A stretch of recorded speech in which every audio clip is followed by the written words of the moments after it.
Around the 15th century, something happened that shook the shackles and foundations of tradition in the ancient Benin Kingdom. We all know that according to tradition, it is the first son of the king that sits on the throne after the demise of his father. But in the reign of King Ozolua, who was the 16th king of the ancient Benin Kingdom, something happened. His first wife, Omi, has been pregnant for the past 3 years and could not deliver. Back in the tradition of the ancient Benin Kingdom, when a woman is pregnant, she is sent home to her people for proper antenatal care so that they can take care of her and watch her. Everyone has been expectant of this her child. When was she going to give birth to this heir apparent that she has been carrying for the past 3 years? Queen IDIA also happened to be pregnant, and she was sent away to her mother's village in Igogomiza for proper antenatal care. So both wives were with their families, waiting for the due day to push forth, to bring forth the heir apparent to the throne. And it happened on one fateful day that in the night, Omi finally got into labor. And then, with the help of Omi's mother and the midwife, they battled that delivery from that night till the early hours of the morning. Finally, she put to bed a bouncy baby boy. Wow! But something happened. This child refused to cry. The birth of this child was not announced to the king. Because according to Benin tradition, a dumb cannot sit on the throne. The child did not cry. The midwives were trying everything possible to make sure that this child could just cry so that his arrival could be announced. It is the chirping of the cricket that announces its arrival. And then, all these skilled sorcerers of Benin back then went into the forest to get herbs to make this baby boy just cry so that his presence can be announced to the king. While they were in the bush, in the afternoon, Queen IDIA got into labor and she gave birth to her son, Osawe, in the afternoon. While in Omi village, the sorcerers are still trying to make sure that Aruan cried, because this baby was called Aruan because he had 6 fingers, 6 toes, was like an unusual child, so big, like a 3-month-old baby at birth. While they were still trying to make that child cry, Queen IDIA gave birth at Ikogomiza. When Queen IDIA gave birth, 2 men left Ikogomiza that afternoon to announce the birth of the heir apparent to the throne to King Ozola. When they told the king, he was so happy. He felt a sigh of relief. Even his other chiefs, they broke into a mood of celebration that finally the king has gotten an heir apparent to the throne. There was celebration in the palace, and the king set out for the Ekwase to go and confirm the birth of that child and perform the necessary rituals. The Ekwase left for Igogomiza to go and confirm the birth of this child. So finally, at Omi's village, the ancestors told them to break 7 coconuts on the baby's head so that he might cry. When they broke the first, the baby acted as if nothing happened. It was quite strange for a baby. They broke the 3rd, the 4th, the 5th, the 6th. And finally, when they broke the 7th coconut on the baby's head, it was already evening and the child cried at evening. 3 men left Omi village to Benin to go and announce to the king that Queen Omi has given birth. 3 men, Osifo, Abaengbe, and Otaninye. When they got to Benin, they found out that the king was already celebrating, and they were shocked and surprised. When the king told them that his wife Idia has given birth to an heir apparent to the throne, Osawe. But these three chiefs, Osifo, Aibangbe, and Otanimi, protested and told King Ozolua that this baby was born at the early hours of the morning. And the queen questioned them. Why did they refuse to announce the birth of a child that was given birth in the morning? Why did they keep it to themselves till late in the evening? And they told the king that the baby was born in the morning, but would not cry. The news left the king in a state of confusion. Ezomo, one of the chiefs of King Ozolua, told the king that as long as tradition is concerned, Aruan is the first according to age and seniority. And then Olia, the kingmaker, told the other chiefs that no, it is the child that cries first that becomes the heir apparent.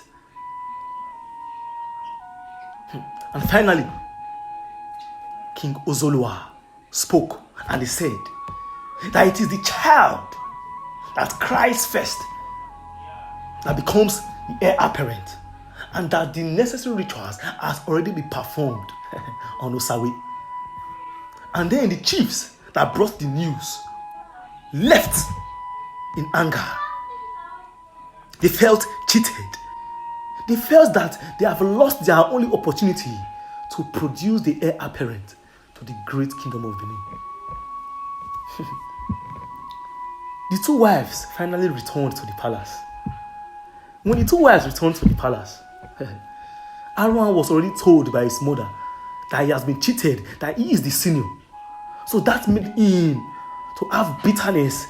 Aruan became a very powerful monster. He became so big, 3 times the size of a giant, that when he wakes up in the morning, he used his bare hands to uproot palm trees to clear his father's compound. He was that big and physical.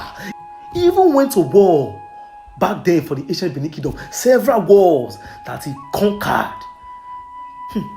One of the wars that he went and he brought 3 heads to Benin Kingdom for the king. That news drove fear into the chiefs of the then Benin Kingdom. And they told the king that this was the perfect time to send Aruan away from the Benin Kingdom and send him to Udo Kingdom to be the Duke of Udo. When Aruan got to hear of this news that he was about to be sent away, he grieved because he knew what that means, that he was going to be sent away permanently, and that his brother Osawe was going to be made the king of Benin Kingdom after the passing of their father. Udo had everything the Benin had: land, population, respect, but it was not the capital where the king dwelt. And then the king sent Aruan to be the Duke of Udo. Even when Aruan became the Duke of Udo, his spirit was not yet settled. He felt he was still cheated. He wanted to be the heir apparent to the throne. But King Ozolua already told him that it's going to be impossible, that Osawe is the heir apparent to the throne. When IDIA always told Osawe that he was the one who cried first, and as a result would be the heir apparent to the throne. And then the time came where the Uzia people stopped paying homages to the Benin Kingdom. And this bothered the Oba and the chiefs because it was disrespect. It was a ground for other communities to also want to raise against the kingdom of Benin. Who is it in Uzia that would contest the authorities or stand in the way or the roads of the home leopard? So the Oba got furious and then decided and volunteered to lead the troop to war. But it happened that King Ozolua went to war and he led the troop. But Aruan was in Udo Kingdom. He did not go with the father. And after the Benins have conquered, the Uzia people brought them down to their knees and killed a lot of them and took a lot of them for slavery. There came a time when the king wanted to have his bath to clean himself of the blood of the Uzia that was flowing from his head down to his toes because of how he has massacred them. In the quest to have a bath, he took off his charms He removed his charms and ornaments while he was having his bath, stark naked. One of the soldiers of the IDIA people who hung on a tree saw this, and he shot the Oba with an arrow, and the Oba fell down flat. The home leopard died. When the captains waited for a long time, I found out that King Ozolua would not come out from the bathroom. They broke him and found the king there. The native chalk has broken. Now, the death of the king soon spread like wildfire. What grief and pain that caused the Benin people. They felt left alone by their semi-god. But that was not the major problem of the chiefs. What they were thinking was how to carry the corpse of King Ozolua from Uzia to Benin Kingdom, because they had to pass through Udo, where Arwan was the duke. And Arwan had vowed to seize the corpse of the father and bury him at Udo and make Udo the capital of the kingdom. This was the major problem of the chiefs. How were they going to sneak the corpse of King Ozolua through Udo without Arwan seizing the corpse? And then they consulted the Umenwan of Benin Kingdom. He had a lot of wisdom. And then he told them that Arwan is a giant without brains, and that they should build a beautiful coffin and fill it with stones. Then parade the coffin with a lot of musicians, while the original corpse of the king will be wrapped in a tattered mat with plantain leaves. Because Umenwa knew that Arwan was a giant without brains. And then they set off for the plan. And then the first group that actually wrapped the king's corpse with plantain leaves left first. And when the other group that carried stones in the coffin, when they got to Udo, and Arwan stood. But the Umenwan, who has been the advisor to the king, told the Arwan that his father is in that old tattered mat of plantain leaves, that he should seize that and not the decorated one with a lot of musicians. That this small troop that carried this tattered mat carried, Arwan got angry. And he asked Umenwan, how dare you that the body of Oba Ozolua, the son of Ozolua, the grandson of Ezoti, the descendant of Ebaewari the Great, will be wrapped in a plantain leaf, and that Umenwan has insulted reality, and a big slap landed on the face of Umenwan that sent him distance away from where Arwan is.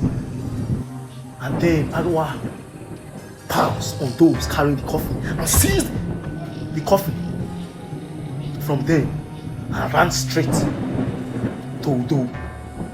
And Arwan danced with the coffin of his father.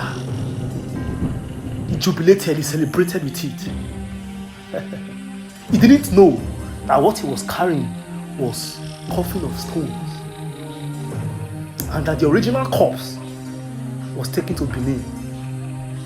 He didn't know. While he was still dancing, a drunkard called Keke came and told Arwan that you are dancing. Can't you hear the sound of it in Benin, that your father's burial is being conducted? The sound of coronation of a king, that the corpse of his father lies in Benin while he's here dancing with stones. Arwan was surprised and shocked, and with that anger, he broke open the coffin and found out it was a lump of stones that he had been dancing with.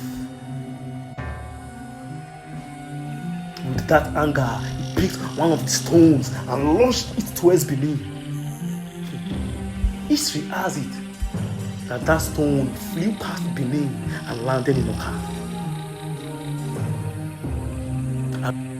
Arwan got angry and swore that even after the coronation, he will not relent in taking what rightfully belongs to him.